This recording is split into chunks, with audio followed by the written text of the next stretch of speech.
وَإِذَا لَقُوا الَّذِينَ آمَنُوا قَالُوا آمَنَّا وَإِذَا خَلَا بَعْضُهُمْ إِلَى بَعْضٍ قَالُوا أَتُحَدِّثُونَهُم بِمَا فَتَحَ اللَّهُ عَلَيْكُمْ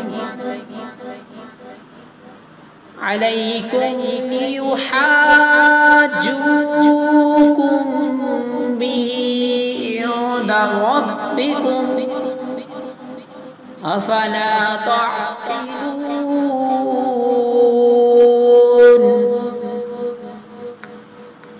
اور جب مسلمانوں سے ملیں تو کہیں ہم ایمان لائے، اور جب آپس میں اکیلے ہوں تو کہیں وہ علم جو اللہ نے تم پر کھولا مسلمانوں سے بیان کیے دیتے ہو کہ اس سے تمہارے رب کے یہاں تمہیں پر حجت لائیں، کیا تمہیں عقل نہیں؟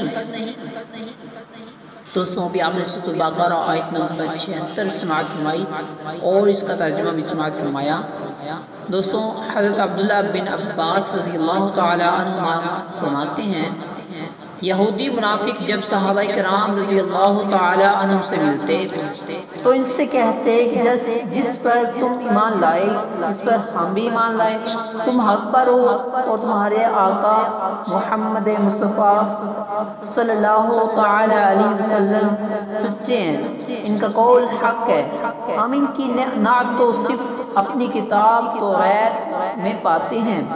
جب یہ اپنے سرداروں کے پاس جاتے ہیں تو وہ ان منافقوں کو ملامت کرتے ہوئے کہتے کیا تم مسلمانوں کے سامنے ان کے آقا محمد مصطفیٰ صلی اللہ تعالی علیہ وسلم کے بارے میں وہ باتیں بیان کرتے ہو جو اللہ تعالیٰ نے تمہاری کتاب میں بیان فرمائی تاکہ وہ اس کے ذریعے دنیا و آخرت میں تمہارے اوپر حجت قائم کر دیں۔